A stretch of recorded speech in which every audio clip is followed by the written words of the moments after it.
We're back after a week off, and then we're also off next week. But thank you for tuning in another week, another episode of Dynasty Theory.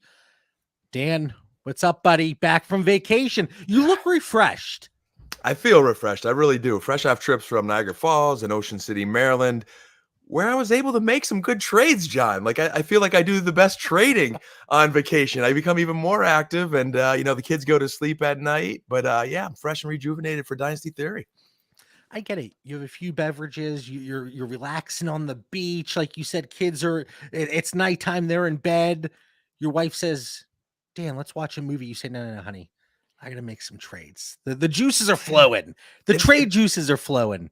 In the day, this was the first time on a beach trip that the kids like made friends, were able to play independently on the beach. Right. People would even know, but they so we just got to watch them in front of us, and I'm like, talking to our Discord and stirring up some trade talk. So day and night, JB, I got some trades in there. It was nice. Well, I keep saying it. I've said it the last few episodes. I keep talking about it with you guys in the Discord. It's like the dog days of summer, right? There isn't much going on. I know there's the whole thing with Deshaun Watson.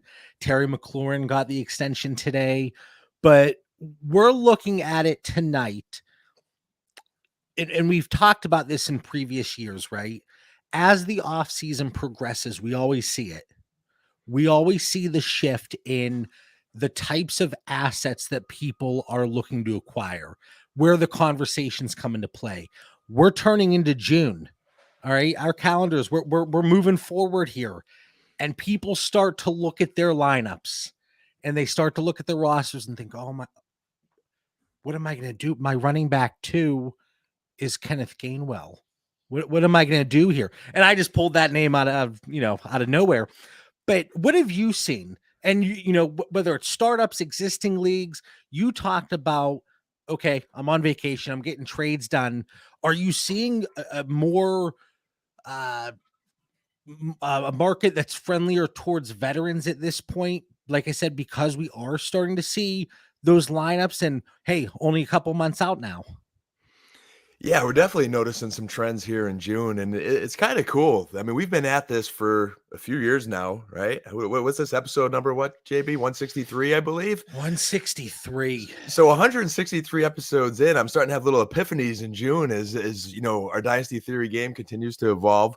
But similar to our podcast, the trade market went from, I'd say, hardcore rookies 24/7 to They're still in the conversation, but vets have entered the conversation. Whether it's young veterans or just how they can help your team.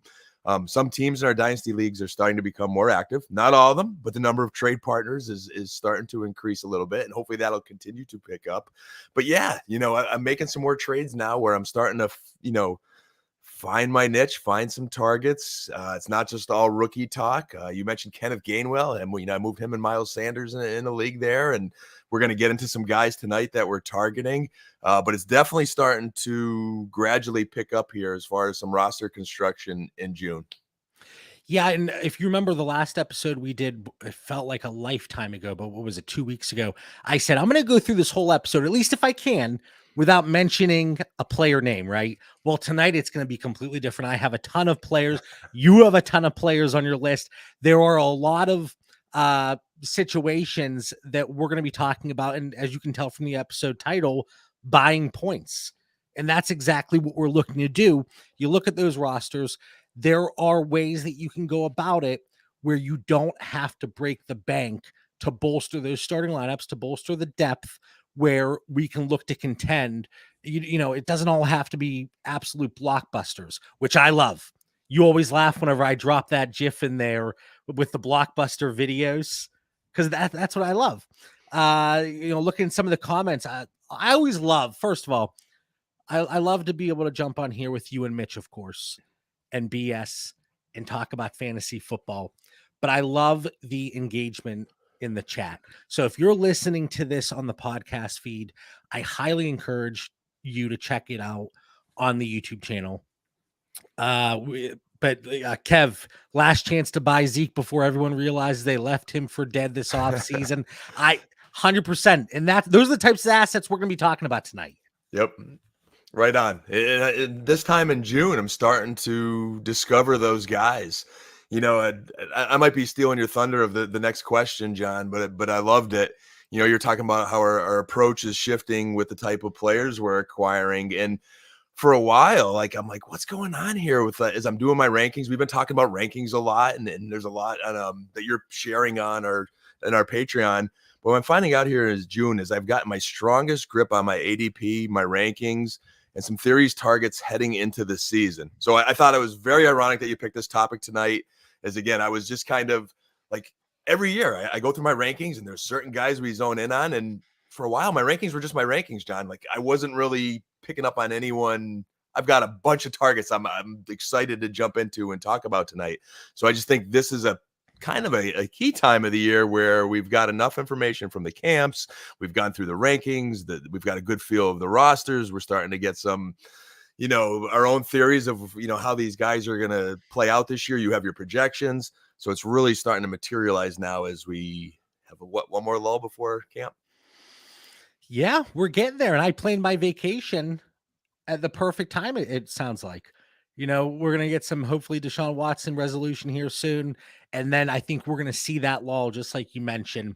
But I want to share one of our patrons, shout out to Mr. Cows, Mad Cows. He's provided ADP and players that are the most traded, and this comes from somebody else that has shared the information. Is it Adeko? I'm sure I'm butchering that, but I wanted to go through and I looked at it from January and through June. Okay, and there's the top 60 players traded on these sleeper leagues. They're all sleeper. And what I had found, because we always say, oh, early in the offseason, it's all rookie hype.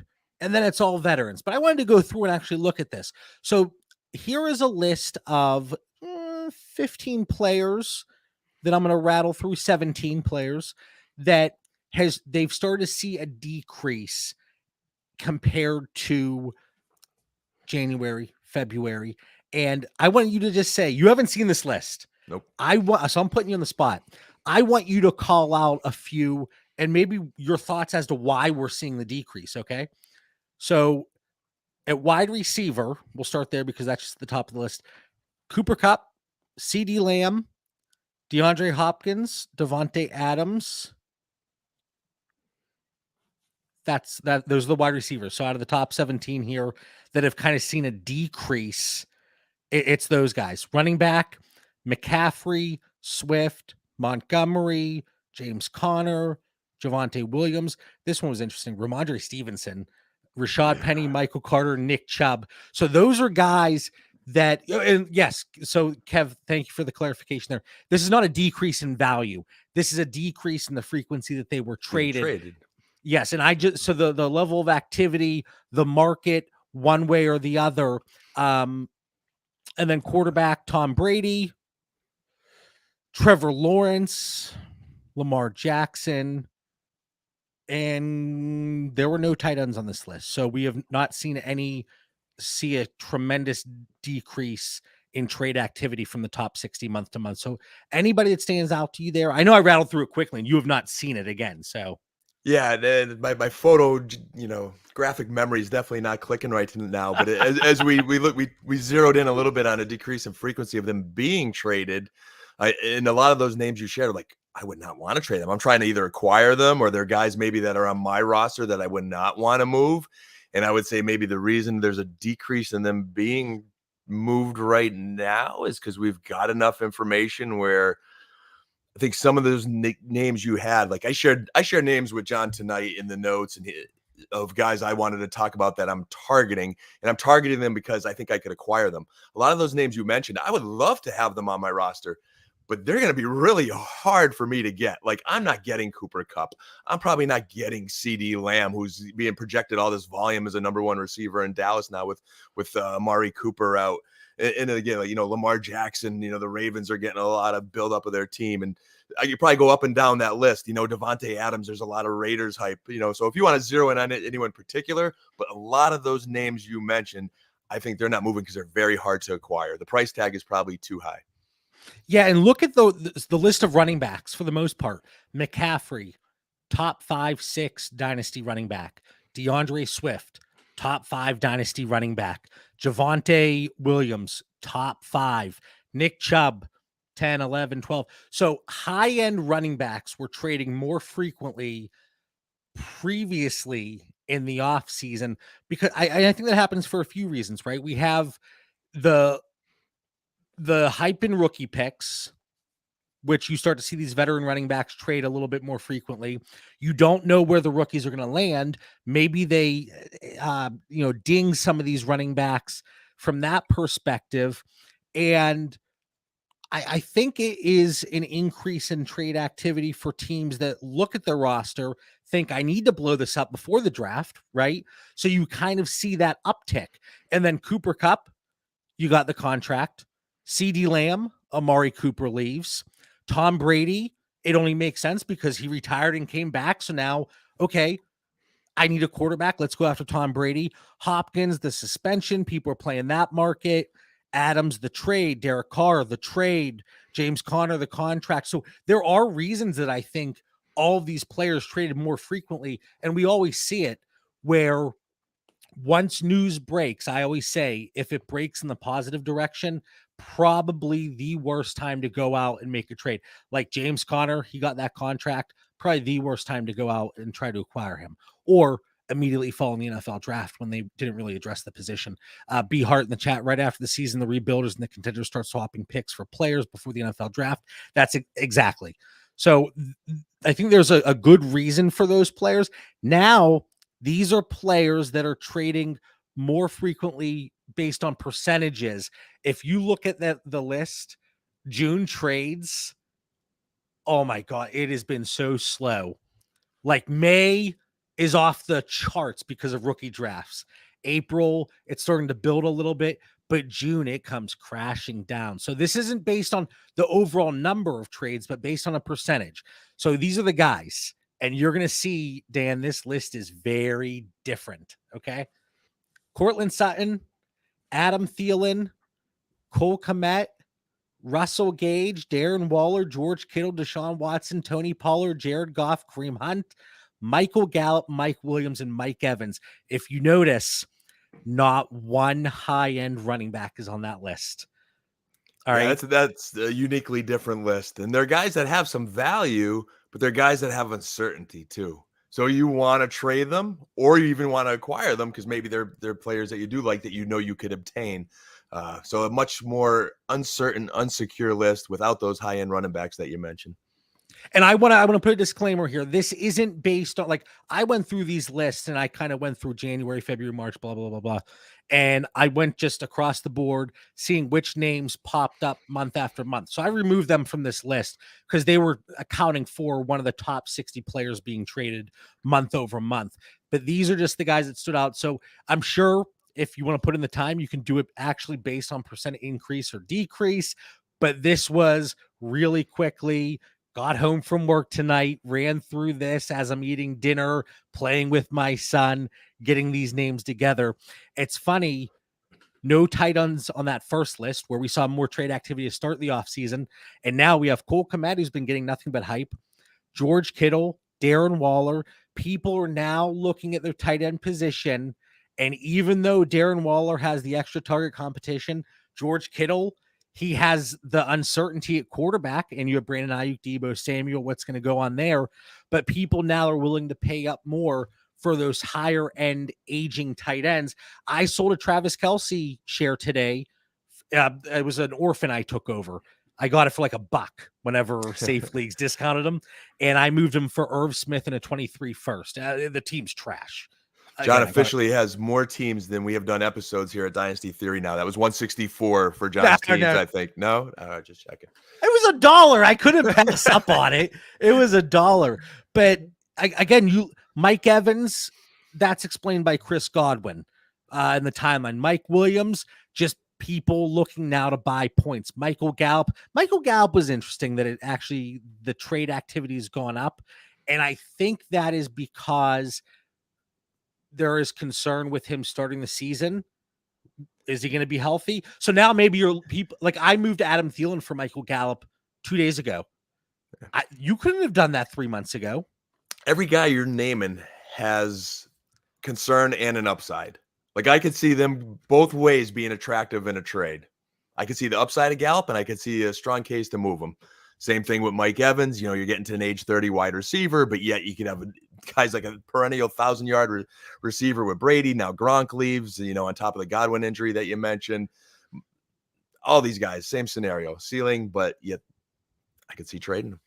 But I wanted to bring this up. And again, this isn't based on value, but I think it's when you start to see teams take shape and you're looking to get those points, or you have a discrepancy in the buy versus sell. Like some people completely out on Gallup because they don't know the situation to start the season. Same with Chris Godwin, which leads to Mike Evans and Russell Gage. So I thought it was interesting to compare the two lists, not specifically the names, but the types of assets that show up. And it's quite a discrepancy. So hopefully folks found that interesting. Again, I think it's at ADEIKO_FF on Twitter, maybe, but he has a lot of great charts and resources there. I may have butchered the handle, but I think you guys get the gist. All right. That was a good warm-up. Yeah. Got our stretching inch. Now let's talk about some specific names that we're looking at. Okay. So heading into July, and some of these names are going to come up from what we just mentioned, but I'm looking at rosters. I want additional depth. I want guys that are going to help me make that push, get them into my starting lineup. They don't have to necessarily be absolute studs, and they don't have to be aging veterans that are on their last leg. I think we're going to see a wide range of types of assets here tonight. So Dan, start us off. I know you have quite a list, so maybe go through your quarterbacks to start. You got it. So JB gave us a fun exercise here tonight, and then I started just looking back and, identified some players that I either targeted not too, distant time ago, or I'm currently targeting, or even about to target here soon. Other than, I have one running back on my list, which I have not attempted to yet. I think he was a little new, a little bigger name, but we'll get to that. But most of these guys I feel are obtainable based on their ADP or even perceived value sometimes. Some of those big names you mentioned in that first list, JB, it's like people don't want to lose a Cooper Kupp or a CeeDee Lamb, but they might be a little wishy-washy about some other players. So for me, on the quarterback position, I don't know if you want me to go lowest to highest, highest to lowest here? I could play this a couple ways. Just rattle them off, and then I actually have not looked at your list. I saw that you had a bunch of names. I create my own show notes here separately. So when you go through these names, I'm probably going to have some follow-up questions for you. You got it. And there's a lot, primarily Dynasty, but I do cheat and go in a couple other formats. So guys are, attractive. I don't want to hear it. Different ways for me. But primarily Dynasty here. Joe Burrow is my elite name there, which is the hardest to get, but I see him a little bit after like the big names. So he's my like pie in the sky. But then from there, I'm intrigued by, Russ Wilson and that Denver offense. And, did Russ lose it a little bit? He's not running as much. To me, this is a Hall of Fame quarterback with a lot of years left that might have, as enticing as that Denver situation is, could definitely be attainable and give you a potential elite quarterback, or up there in the conversation, at least, at not an elite price. We talked about Derek Carr, I think, every year on the year, the same time, but just, man, the Raiders offense is really, really intriguing me. And he still kind of has a little bit of that Derek Carr stigma. So I'm interested. And I think even JB tried to pry him off a roster of mine this week. So maybe you're thinking alike there. I'm not sure. I've been trying to pry him off of everybody's roster. On the pivot point, I talk about it every single week. I feel like trying to move off of Fields for Carr plus, even a Russ, who I love, for a Carr plus if the situation presents itself. But whenever I see that you have a player I want, more times than not, more often than not, I don't even set a trade. I'm like, this isn't getting done. You never know, JB. You never know. But and in the last, I guess, then I had Baker Mayfield on me, and as much as I've been anti-Baker and Dynasty Theory episodes, you mentioned before a good point of like James Conner, like this news comes out of a contract and it's just not the time to trade for him. And normally when that news comes out and it's a guy maybe we like, we're like, I'm kicking myself once in a while that maybe I wasn't aggressive enough of beating that news. So I think we take a lot of pride in Dynasty Theory of not just telling our listeners, hey, here's the best guy in our rankings, that, these Captain Obvious guys that, you might want to take. We're trying to get ahead of that news. And even though it's in the news a little bit, it's still speculation right now. And I am telling you, Baker Mayfield, I'm my prediction is he's going to be a Carolina Panther unless Carolina botches this negotiation and then he goes to Seattle. But he is going somewhere, and he's going to be a starting quarterback, and he's probably going to be a starting quarterback there for a few years. You will not get him any lower probably than you can right now. So get Baker Mayfield. He was the last one on my list, and I didn't put on my list to John Trevor Lawrence, but man, he was like the shiny toy just a year ago. And I think there's still a little bit of a buy window depending on what you're maneuvering. I have gotten an extra share or two this offseason. So I just kind of, even though he wasn't in my notes, I throw him in the conversation. All right. I have a few objections. All right. Few objections. I'm not waving the white flag. This is my generic, dirty challenge flag. All right. Where to start? Baker Mayfield. I'm okay with that. I am okay with that one. So we'll start positive. You got to be aggressive though if you do want to acquire him, because everybody is in that same boat. I've tried to get him as not necessarily a throw-in, but certainly a secondary piece to a bigger trade. And I can't tell you how many people, and I am 100% the same way right now. How many people have come to me and said, I'm not looking to move Baker right now. And it doesn't make sense to, because what are you really getting for him right now? If you were to pay his market value, maybe a 23 second, I'll ride it out and wait to see what happens, because, you're losing minimally there. So I don't know if it's necessarily from a buying points perspective, but from a dynasty value standpoint, if I have Baker, I'm hanging on to him. I'm not moving him until we get any type of news, which could elevate his value. And I mean, would you pay 223 seconds right now? I would, because most of the leagues we play are super flex. And in a lot of our leagues, especially if they're deeper, it is very hard to get a quarterback. Yeah, we have a comment from Wes in the. See, in honor of Pretty Boy Mitch here, who sets the tone for hair on our show, we went lids tonight, and when Mitch comes back, we'll go back to the Pretty Boy hair. Although I did say John's hair was pretty last week. I did get a haircut today, but you can't see it now. So when it's been a long day for me, because typically the hat's on, but typically if I'm feeling up to it, I even shower before the show sometimes for you guys. After work, I come home like 8 o'clock. I put some gel in my hair. Like if my wife didn't know any better, she'd be like, "What are you up to?" I'm just doing a podcast. See, for our listeners, you see how serious John takes this show. Shower before the show, hair gelled. It takes a lot, but I try to look somewhat presentable. It takes a lot, though. Okay, so Baker Mayfield, I'm okay with that. Trevor Lawrence, you kind of threw in there as a secondary afterthought. I don't want to get into that too much. But I got to time out you. The hair distracted you, man. You segued off of Baker too fast. You were fine about it. And you did mention, would you do 2 seconds? I said, right. Yes. And then I was just making the point of super flex. How many leagues often where you just can't pry quarterbacks off of people? No one's going to give a starting quarterback, but they may give that guy that doesn't have a starting job yet. The only thing is, I do believe you have to pay a little bit extra. Like, I'm not trying to get Baker on the cheap. Like, I moved him in a league where he was a piece of a deal. I had a team that really wanted Darnell Mooney really bad. They needed running back help. I had Miles Sanders and Kenneth Gainwell, and I had running back depth. And then, I was able to get some receivers and get myself a starting quarterback in a league where I really needed it. Now, again, I'm going out on a limb. I'm taking a little bit of a gamble because he's officially homeless right now as we speak, but I'm banking on being a starting quarterback, and then we'll reap the benefits when he is a starting quarterback. I'm looking at some trades here that have actually gone through Baker for a 23 second.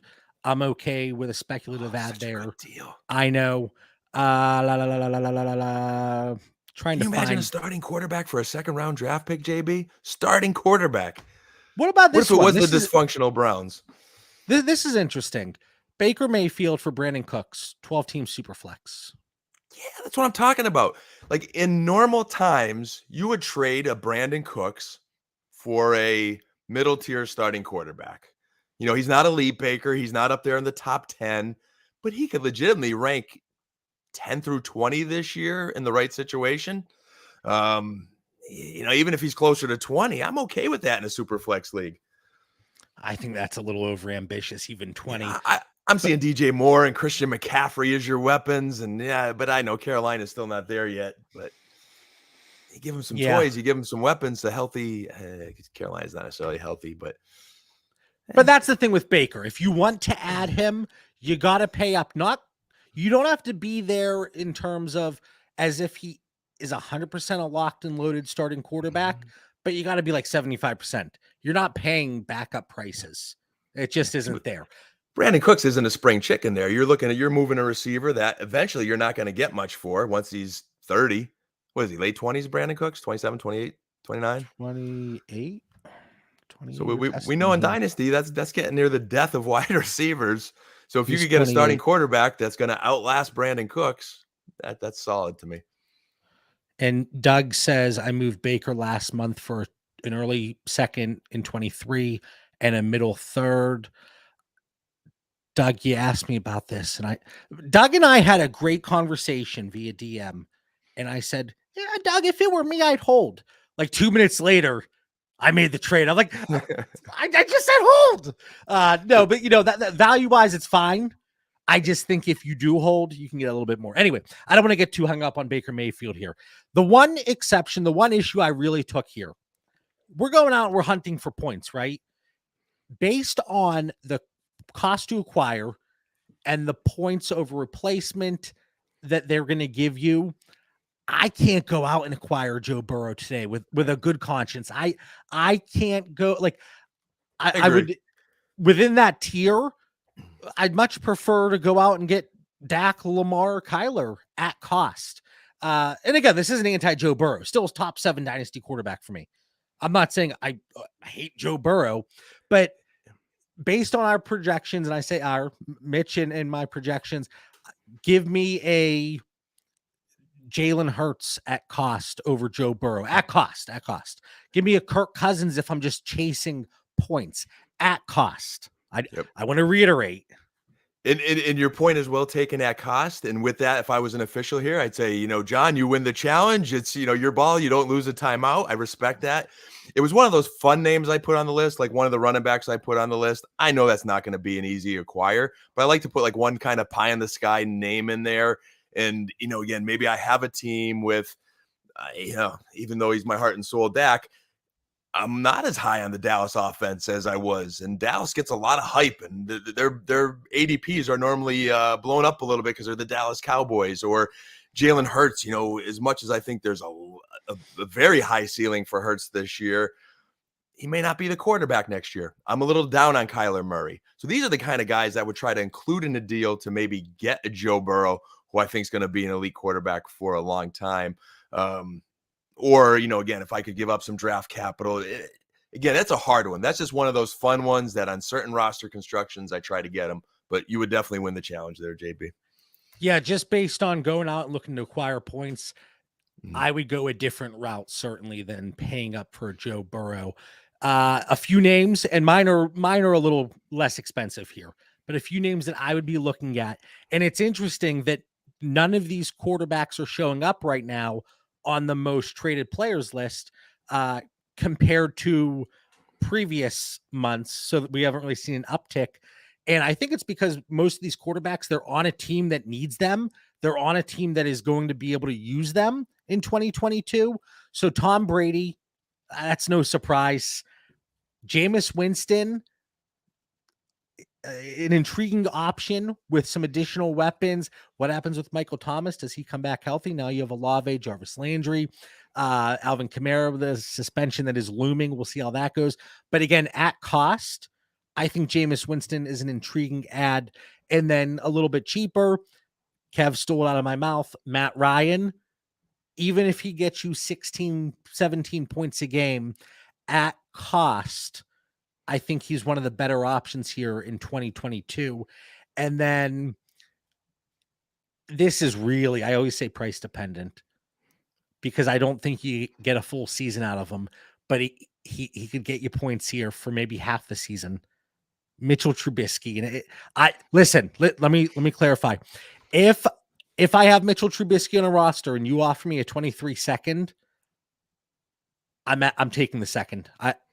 I want out at that price. But on the flip side, depending on what player it is, or if I could do something like if I could acquire Mitchell Trubisky for like Nico Collins in a third, something in that range. So definitely lower end. But I think the best route to go with any of these quarterbacks, if somebody that thought they were contending in 21 maybe has a Tom Brady, a Mitchell Trubisky, a Matt Ryan, and Jameis Winston, and things went awry, maybe now you can get them at a certain price that is going to be beneficial to your team while also helping your trade partner. That's a solid list. Matty Ice has been moving up a little bit for me there. I just really love his situation. Think there's some more gas in the tank than some of these other quarterbacks the Colts have had. I think he'll be there 2-3 years. Trubisky, I see the window. Like, I'm talking about this desperation window in Superflex to get a Baker. Mitchell is even more acquirable, and believing in the Pittsburgh organization, those early reports out of camp that we're hearing where he's looking really good and is getting all the first team and all that jazz. If he's doing well, he's going to keep that job. They're not going to rush the future there and put in Pickett too early. Let me get one more point in there again, just to drive this home. This is not a long-term play by any means to get Mitchell Trubisky in your dynasty roster. So please do not invest heavily. I just told you the price that I'm looking to cash out. On the cheap. I heard John talk about this on Dynasty Theory last week. He loves Mitchell Trubisky. That's not what I'm saying. But at his price, it is an intriguing option if you're just looking for those points at the quarterback position. Maybe you have a Trevor Lawrence as your quarterback 2, and you don't really have a quarterback 3. I don't think it's out of the range of possible outcomes that Mitchell Trubisky outscores Trevor Lawrence 4, 5, 6 weeks into the season. Yep. That's all I'm saying. Yeah, he's got the weapons. He's got the offense. That could be a good opportunity at a very low price. Jameis Winston's kind of the polarizing one for me. It's one I'm just like completely ignoring it. And I just can't find myself to take him anywhere, any format. But I see your point. That might be one I might regret not making some stab at later on, because you might get him at a decent price. And when it does come time where he's available, he's going to be too expensive. If he's as good as New Orleans believes that offense could be, with Olave and Thomas coming back and so forth. Who's the first guy on your list? Who'd you say?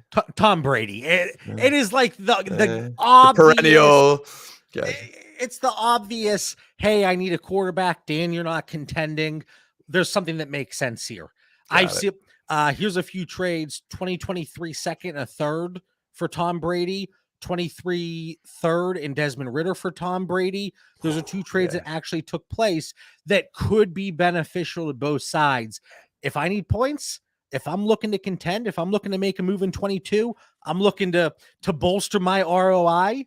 I want Brady in both of those spots. A third and Desmond Ridder. Oh, I wish I had Ridder in any leagues to get a chance at that trade. That's nice. Unless you believe in Ridder. I mean, who knows? Maybe the kid materializes, but I'm not on that Ridder train. So I think that's a gift in Tom Brady there. Kev says Brady went for a 23 first plus in one of my leagues. That better have been a 32 team Tom Brady premium league. And if it wasn't, oh my God, I'm sick to my stomach. Dan, we could spend 5 hours on tonight's show. I genuinely thought, 30 minutes max. All right, running backs. Rattle through them quickly. I'm going to throw some follow-up questions here before you even get into any of your justification. So just give me the names. I got to put a little comment with the JB. It makes it more fun. Just fine. Short one. Najee Harris is my pie in the sky like Joe Burrow. Cam Akers, I'm building on, and I'll get to that later. Travis Etienne, I've gotten some shares before, and then the darlings I love acquiring is Damian Harris and Ramondre Stevenson. So that's my list there, man. With again one pie in the sky, and then guys I've actually either been able to acquire or am acquiring as we speak. See, Damian Harris and Ramondre Stevenson, they kind of fit more into my list and the price to acquire versus production. You realistically could get a running back 2 and a flex play out of that tandem this year. And then Damian Harris probably goes elsewhere in 2023. So you're getting the short-term production at a really reasonable price. Like, those guys are not costing you an arm and a leg. The other guys, Cam Akers, Travis Etienne. It's like you're coming off of injury, guys. The Liz Frank injury for Travis Etienne, Cam Akers coming off the Achilles injury, and then Najee Harris, who's trading as a top 3 dynasty running back. Those are lofty prices just to get some points here. Yeah, Harris is a new ad. I'm just getting kind of maybe I'm just navigating to Pittsburgh a little bit recently. Again, that's a pie in the sky. I'd be trading some bigger names in the deal there. If I had an Eckler, McCaffrey, Derrick Henry, Dalvin Cook, I don't know. I just try to be getting creative with draft picks and big guys, whether I'm getting multiple players in a deal or, again, that's going to be, if I land them once, it's a score. Don't not really counting on it. But the other ones there, we talked about earlier in the show, not being able to get those top running backs, those frequency of guys not being traded that were top backs. You just can't get them, the Taylors, the McCaffreys, the Ecklers. But Cam Akers is kind of falling off that. Travis Etienne, like there's, JB, I love guys working out, man. I love those Instagram photos and so forth. And a little bit what I've kind of found myself doing here in June is going back to a couple guys that maybe I was high on a year ago or even 2 years ago, and it was an injury or something that happened, and people are like, that postseason, he didn't look so hot, or there's something holding them back or making them willing to trade Akers. And the one report from the Rams beat writer is he did not take a vacation this offseason. He has been at the Rams complex 8 a.m. every single morning. Like, I just think he's with the defending Super Bowl champions. And I remember how much I loved watching him run before that injury. And I really got a feeling that kid is going to be back because he's putting in the work. He's on a world champion team, and you could obtain him and you could get yourself a really good RB1 that you can't get at a price that's attainable. And that's what intrigues me about him. Similar, you see little James Robinson's working out and is going to be coming back. Like, I think Etienne's going to be the guy for that team. And again, he's another one where if, again, you need a running back, that's hard to get in some leagues. There's that running back dip eventually. You could score yourself a guy like Etienne and not have to lose the farm doing it. Or if you like getting rid of draft capital, me sometimes, JB, if I'm in it to win it now, hey, take my draft pick that's going to be a late first and give me a starting running back to compete for 17, 18 weeks this year. That could be intriguing. And, maybe there's got to be a throw in or two here or there to make the deal work. I kind of like those guys. I mean, I like them plenty, especially Travis Etienne. A little bit higher on him than Akers. See, you're proving my point. You're not so high feeling it on Akers. You have any shares you could trade me? I might have to look at your rosters. I have a few shares creeping around, but man, not so long time ago, he was a top 5 projected back. I mean, everyone was on the Akers train. I know he had a serious injury, came back sooner than anticipated because he's a tough kid. And now he's another year removed from it on a world champion team, and he's attainable. How attainable is he, though? What are you moving, and what are your expectations for him in 2022? I could probably rattle off 15 guys at cost that, from a 22 perspective, I would much prefer over Cam Akers. So when I look at the rankings, to me, he has the potential. Like he's clear cut top 20 for me. Top 16 clear cut. There's a couple guys before him that are on their last contract. So if we're really chalking true dynasty rankings, he should. No. I want to know for 2022, what does he finish at in your first overall fantasy? What were the rankings that you finished first in the football? Fantasy Nation top rankings. There's going to be an article coming out here in the near future. But I could see now, again, when I put those rankings in, they were right before the season. It was like how it's like one of those high stakes leagues that you don't want to draft till it's like almost go time because you don't want to get an injured player. Right. So I still got some time, but JB, I could easily see him being a top 12 running back this year. No way. I'll bet against that. There's a path. They want to get him more in the passing game. If they do get him back in that passing game, they got Darrell Henderson. Who else they got? He just has to stay healthy, but I think he's in the best shape of his life. Is there potential for him to be a top 12 back and to put up those points that are going to help lead you to a championship in 2022? Sure. I'm not saying it's impossible, but It's not that you, improbable either. It's Cam Akers. I'm sitting here on June 28th, willing to bet against that. Who are you taking against them?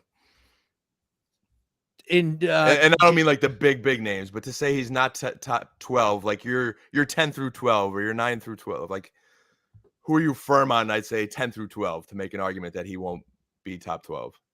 well, how much time do you have? All right, Is that fair? let Like me you even probably check. have a couple guys in that tier that you would say, Dan, there's no way I'm taking him before these guys in the top 12. And I don't mean the obvious Dalvin Cooks and Austin Eckler's, but the 10 through 12, the end of your first tier. Leonard Fournette, James Conner, David Montgomery, Ezekiel Elliott, Javonte Williams, Nick Chubb, Travis Etienne, Dobbins, All right, Gibson. See, now your list is too long. That's too long of a list. He could easily exceed all of those guys. Easily? Like Zeke's sharing with Pollard. He hasn't done it in years. Lenny goes into camp. He hasn't done it, and I know that's nothing. He's going to be fine this year, but these guys are on their last contracts where Akers is competing to get his next contract. I mean, what if Deshaun Watson doesn't play and they're stacking the box versus Nick Chubb? You know, I know he'll get more volume, but this may not be an easy season for Nick Chubb. Kamara may be suspended for 6 games. Barkley's not a proven thing. Dobbins is more hurt than Akers. He's still got question marks on him. I'm going to go out. I'm going to go on record here. I don't need until the end of the offseason like some people on the show. I'm going to give you an answer right now. Not only is I take Akers before those guys. Not only is Cam Akers not going, listen, I'm not saying I wouldn't take him before them for dynasty purposes. That at cost, I want points for 22. This is not only will he not be a top 12 running back on a per game basis in 2022, he won't be top 18. Write that down.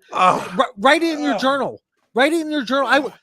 Dan, next time you tell your kids a bedtime story, I want you to say JB had a proclamation and it was Cam Akers wouldn't be a top 18 back on a per game basis. Okay.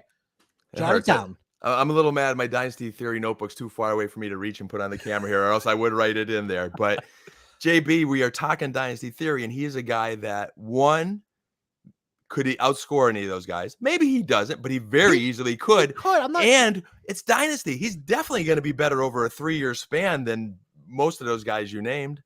All right. But so here's my list. And again, I went completely different. And this is just to get points. And there's a path for all these guys. Ezekiel Elliott at cost. I've been talking about him for a good amount of the offseason here. And I've been going out and getting him in packages and getting him in deals. One trade that I made to plant my flag and really put my money where my mouth is, I moved Trevor Lawrence for Derek Carr and Ezekiel Elliott, 2 assets that people think are absolute rubbish in many regards. Give me Carr, less risk, and give me Zeke, give me the points, best shape of his life. And we have a comment in the chat, Dan tangibles, not intangibles. He's got the Dan tangibles. Okay.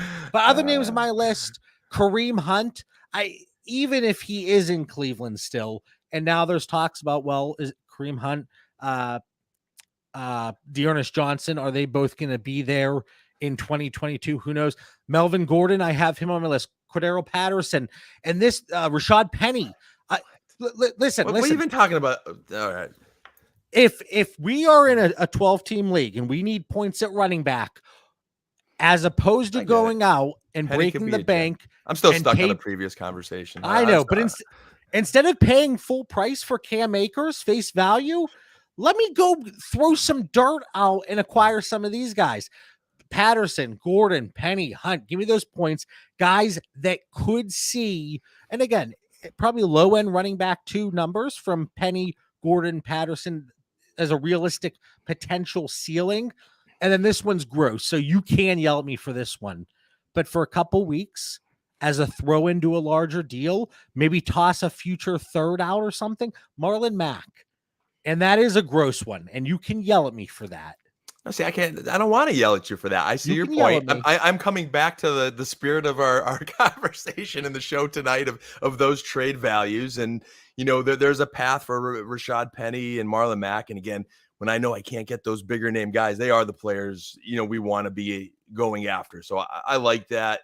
You know, there are those target players. That's for me, again, my Ramondre Stevenson's my guy. I'm going after him. Everyone's talking about these scenarios in New England, and I think they forget how explosive this guy turned out to be last year. And the New England sidelines are like, wow, this guy's fast. Like he might even potentially take over Damian Harris. I'm not sure, but I love that New England situation. But JB, I agree with you. That is a good list. It's a great we're going to be talking about the higher end of that list, because I think, again, as we trade for those value guys to get points, and then we trade for some higher guys that maybe are a little more attainable than the top RBs. I just think in Dynasty Acres is a nice value to get. So, to be continued. I think we got to get to wide receivers, though. We have to, because we could talk about Cam Akers all night. All right, hit me with your list of wide receivers. List of wide receivers: DK Metcalf, Michael Pittman, Gabriel Davis, and Kadarius Toney. It makes me sick to think that for the overall premise of the show, I have to agree with you maybe on Kadarius Toney. Out of that list, I think I love Michael Pittman. We have audio archived footage of you being high on Michael Pittman pre-NFL draft. All right. So I bow down to you, Dan. All right. You were high on him before, but Gabriel Davis, I cannot get on board with. DK Metcalf, I'm okay with it from a dynasty perspective, but we're chasing points tonight. And how many points is he really going to get you? I always, cheat a little bit when you give these show notes too. So you always cheat. You always cheat. I've got to bend the rules a little bit. I should say cheat. I bend the rules, JB. So I bend the rules a little bit, and I gave one pie in the sky guy on my list, but Metcalf I gave with the premises of right now, there's that scare of your boy Drew Lock being the quarterback, which still is a path to that happening. Don't put that evil on me, my boy. Metcalf is, he was an elite guy last year that was like in the top 5, and he's just kind of plummeted from that. And I'm going with that Baker theory. And I noticed the note earlier where I think it was Ben or one of our guys in the chat here said he still believes, it was Ben, that Baker's going to Seattle personally. And there's definitely a path to that, Ben. I do have a good source that I follow that believe there is a deal there with Baker in Carolina. There's been a couple of holdups in the negotiation, I think, on each side. So I think there is a deal really done there. It's just, will it fall through and Seattle get in there? We'll see. So I see a path where they get Baker, and then that makes DK a little bit more valuable. So that's where I have him. Pittman, as we know, he's just never been as attractive dynasty asset as I think his production and talent and upside shows. He's still obtainable. I got some more shares this offseason. Gabe Davis, I really like Gabe Davis. I liked him before all this hype, even this year. I loved watching that 4-touchdown blowout game. He's a 22-year-old dynasty asset that, I'm a film guy, John. I love watching Gabe Davis. And I think there's just him and Diggs 1-2 punch with Knox in the middle. I'm just super, super high on that Buffalo offense in general. And I think he's becoming one of the best wide receiver 2s in football. So I love getting myself some Gabe Davis for some attainable production, some points, JB, as we talk about getting. And then my guy, Kadarius, he's a guy, he's taken me on a roller coaster ride. He's one of those, my guys that, it's like a ex-girlfriend you keep coming back to, but he's still young. He's still in his infancy. I think he could change. And I see a path to him being a wide receiver 1 in New York this year. Galladay's on the outside, that throw it up there guy. I know Wan'Dale Robinson's got a lot of hype. I see him competing with Sterling Shepard. A lot of these guys that aren't necessarily number 1s or, not proven or injury riddled. I think Toney could get a lot of targets with that new regime there in New York that could use him right. And, after that one bad report this offseason, he was in camp busting his tail, and we heard a lot of good things. Yeah, again, it speaks volumes to the list that you threw at me that Toney is the one that I can agree with the most. That is funny. Now I'm gonna just rattle through my wide receivers, tight ends. If you want the price points that I'm looking to move them for time constraints here, jump in the Discord, hit me up. I'll give you the link. It's free. DeAndre Hopkins, Allen Robinson, Russell Gage, Brandon Cooks, Hunter Renfrow, Juju. Tight end, Zach Ertz, Gerald Everett, Evan Ingram, Hayden Hurst, Robert Tonyan. Dirt cheap options there at tight end outside of Ertz. And then wide receiver, still guys that are going to give you production. Allen Robinson, probably a little bit too high up that list. Russell Gage, certainly getting hype. I've been buying him for the last 2+ months. I was out there prior to the NFL draft advocating for that in our free Discord. I don't want to say, whatever. So Dan, your tight ends, who do you got? Tight ends. My one pie in the sky was Darren Waller. I'm still intrigued. Maybe 3 pies in the skies on this list with all the offseason hype, but I love Dawson Knox and Dalton Schultz. If I can't get the big elite guys, I love the potential roles they have in their offenses.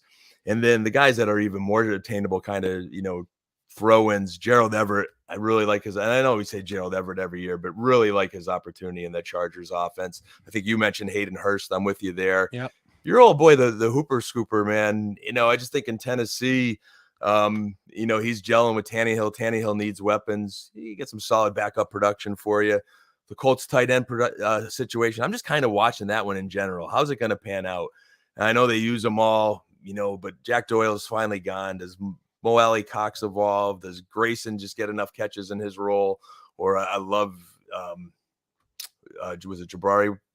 Help me with the name there. I'm drawing a blank right now, JB. They're drafting Jelani Woods, man. He's just a specimen. So I just like that Colts situation. And then, of course, my boy Tommy Tremble, who got some good praise from Coach Rule recently, saying the sky's the limit on my boy Tremble. He is dirt cheap. So Tremble, Everett, and some of those lower guys, I gave a good mix there at the tight end position.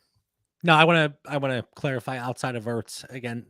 These are guys in Everett, Ingram, Hurst, and Tunyon that I would be intrigued by in 2 PPR or a 2 tight end league, but really price dependent. But still guys that I think could creep up into that. I mean, ultimately, we're talking about what, maybe tight end 18, so it's nothing too exciting. But if you're out there looking for points, if you want to go high end, like Dan, you threw a few at us, Travis Kelce, I think that market's about to pick up a little bit. And same with Darren Waller, who Kev just mentioned in the chat. And then Kittle, obviously, he's been moving as I discussed. I want to hit you with some rapid fires here before the final thoughts. I just need an answer, okay? Got it. We're buying points here, okay? Keep that in mind. All right, I'm with you now. I'm not going to bend the rules. 23-second plus Ridley or Mike Williams.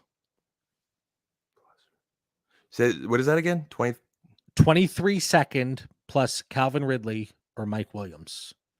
So you're asking me which guy I'd want? I don't know what you're asking me there. It's a trade. 23-second plus Calvin Ridley for Mike Williams. Oh, okay, thank you. I'm gonna go with Mike Williams. How much daddy soda have you had over there? Holy! I didn't quite hear the words out of your mouth. I didn't know who is for who. So I got you. Good. All right, 23-second or Russell Gage. Now you're getting Assume 12-team Superflex, start 3 receivers. This is rapid fire. Give me slowest rapid fire ever. I need the points. Give me Russell Gage. This was a trade these are trades that have actually happened. And here's a trade that actually happened. DJ Shark or Russell Gage. Russell Gage. Yeah. Donovan Peoples-Jones plus OJ Howard plus a 23-second or Tim Patrick plus Russell Gage. I think Patrick and Gage. I like Gage this year, especially with Gronk leaving now too. He's even more intriguing. So again, these are trades that have actually happened. 23-second or Robert Woods. I don't want to get stuck with Robert Woods. I'm going to say second. 23-second plus 23-third or Kareem Hunt. Man, we get an opportunity. I'm always anti-Hunt though, but you need a running back in points. You take Hunt, and I love next year's draft, but I think it's more that first round than the depth of the draft. But so if I get those points, the 3/23 or Kareem Hunt. 3/3 or Hunt. Give me Hunt. And that is a trade that has happened. Zamir White plus a 23-third or Rashad Penny. I'll take Penny for the chance of a starting running back this year. Tight end premium, Ricky Seals-Jones plus a 23-third plus a 23-4th or Rashad Penny. Give me Penny again. They're like just picks and players I'm just going to forget about. Right. And again, but I'm not just pulling these out of nowhere. Ronald Jones or a 23-third. Thought Jones was kind of intriguing. I'll take Rojo. I'm not intrigued by either, but I'll take Rojo. 23-second or Zach Ertz. 2 PPR. 23-second, you said? Or Zach Ertz? I'm going to take the second. And then last one, 23 third plus Greg Dulcich or Evan Ingram, 2 PPR. Oh. That was a second indulgent? Third. A third? Oh, man, I'm like out of faith in Ingram, but maybe I'd roll the dice on Ingram. That's almost even for me. All right. Final thoughts. For the 163rd time, Dan, final thoughts. What do you got for our listeners? This was a fun show. That was, man. My brain's fried after that rapid fire. They were so close, and to not give too much context for listeners because you could make a case. But anyway, final thoughts. Trade for Baker Mayfield now before it's too late. I had a little fun with the Najee talk tonight because he's just a good dude. One of our friends, Matt, in our Discord went to a Najee Harris camp in California, and he was awesome, man. He bought food and drinks for everybody who attended, gave all these giveaways, was great with the kids. So just a shout out for Najee being a good dude. And 72 days and counting, or 10 weeks and 2 days, depending how you want to spin it, JB, to the NFL season. Mini camps are over. Players are, doing their own individual workout programs now before we get to those mid-July camps before the preseason games. So fun times ahead. There we go. I'm hoping for some news here, hoping for some shakeups, hoping for everybody to start creeping out of the woodwork and showing up in our leagues and looking to be active and enjoy the camaraderie of a league that folks are willing to trade and at least respond to your trade offers. All right. For Mitch Sorensen, who wasn't able to join us tonight, Dan Lamagna, I'm John Bauer. We'll catch everybody in 2 weeks. Have a great night. Thank you.